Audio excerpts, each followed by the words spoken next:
my question is, because you still like to do the full body, what made you steer away from full body to begin with? Was it the recovery aspect? Was that the main thing? It's quite simple. It actually was a practicity aspect. When I got back in France late 2020, we still had a lot of things going on with, mask and passes and everything. When you wanted to go in a gym, you needed to have an active pass to say you're healthy, you have no if problem, right? And so this pass was only available for 3 days, 72 hours. So if I wanted to train, I had to go do a nose test, to check if I was negative. And then I had my pass. And what I originally would have liked to do was like full body every other day. But with this pass system, I was forced to basically train 3 days in a row and then take the rest I need and then go back to training. And so I was like, okay, no worry, I do 3 full body in 3 days in a row. So might as well do upper, lower, upper. And then I'll take 2 days of rest. And then I'll go back and I will do lower, upper, lower. And that's basically how I came to it. At first, I was like, it's just a period just for me to rebound and then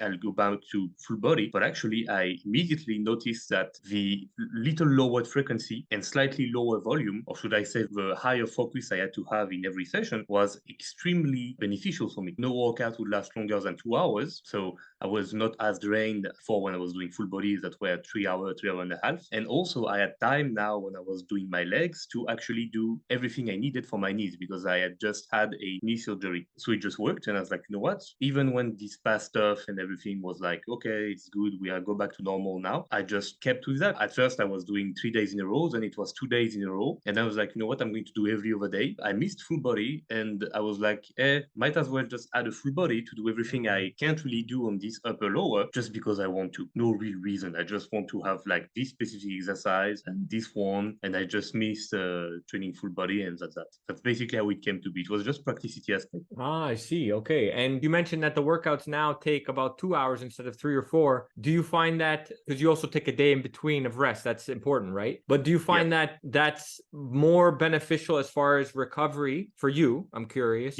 Than the 3 days in a row, but maybe you're not training for 2 hours, maybe you're training for 1 hour. So for example, 3 days per week versus 5-6 days per week. Have you experimented with this? The differences between the two? Yeah, I think it's really personal, or it must be regarding the neurotypes, as some guys like Charles Poliquin and Christian Thibodeau have spoke about. There are just some people that are okay with training every day, but just not pushing that hard. And there are other people, for example, like Arnold Schwarzenegger, the guy likes to live in the gym 6 days a week. And then there are other guys like Tom Platz, for example, who tried to do this Arnold Schwarzenegger things and he couldn't. And he actually found out that it's better for him to just go 3 or 4 times a week, bust his ass, and then rest. And I have tried both, and it makes more sense for me and for what I want in life, which is like to balance both bodybuilding but also work and other things, to go hard, then let myself recover instead of just, every day a little, because it feels like I have unfinished business in a sense. I'm not done with everything I should have done. But I think it's just a period, like every system can work, and it's just to find what you prefer. It's just a consistency aspect after a while, I believe, because both can work. Also, the fact that you could go more frequently, you can still put a lot of intensity in it, but the workouts have to be much shorter if you're going to be very intense with it. For example,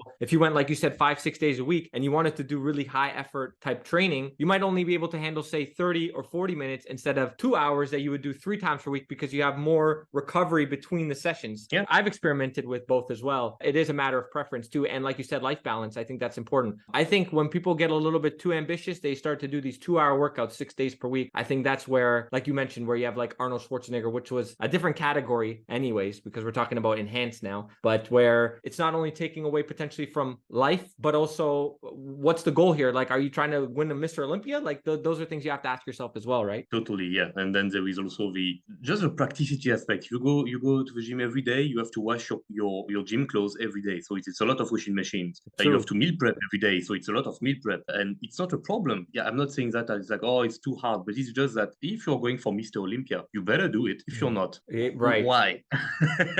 Why when there is so much simpler, right? Just that. No, that makes sense. And potentially for only a small percentage more, especially if you're natural. That's the other thing too. If you're natural, you're drug-free and you're doing it like that, well, how much more of a percentage of growth are you actually getting for the amount of risk potentially that you're also getting? So meaning, are you going to be risking more injury by being that ambitious with the amount of training that you're doing? So those are important important factors too, right? Totally. Yeah. Totally agree. And I think that regardless, a lot of people today in fitness are just training too much and not recovering enough. Because I'm not going to say I'm doing HIIT. I'm not. But I'm currently playing with a lot less volume than I used to. For now, it has only just done wonder for many things. So I think most people should actually try to train less rather than train too much, which is, Right. of course, something extremely hard to comprehend because we have always been taught in many aspects is that the more time you put in, the more things you get out. While in bodybuilding, at least bodybuilding, I don't know for other things, but I think there is like a negative return at some point. It's like you're getting so little out or even nothing that it's just better to do something that is working overall and to actually have a room if you need to actually push more or actually pedal back a bit. Let's discuss the structure of your training. So this full body day, you mentioned it was purely out of preference and enjoyment because you still like the aspect of fitting in a full body day with the upper lower. Do you have to be cautious of, let's say you just finished lower and then you have a day off and you're going to do the full body. Do you have to be cautious of how much lower you're doing in that specific day or what exercises?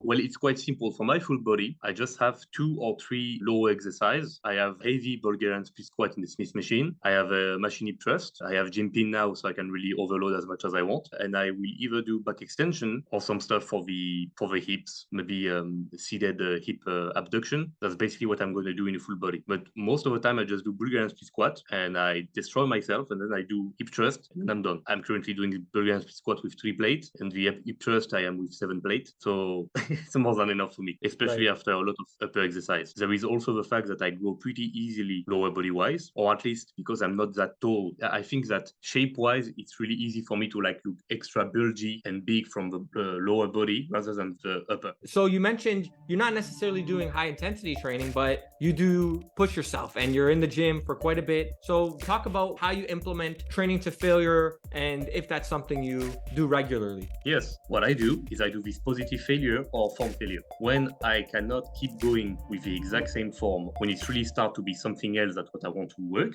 I stop. So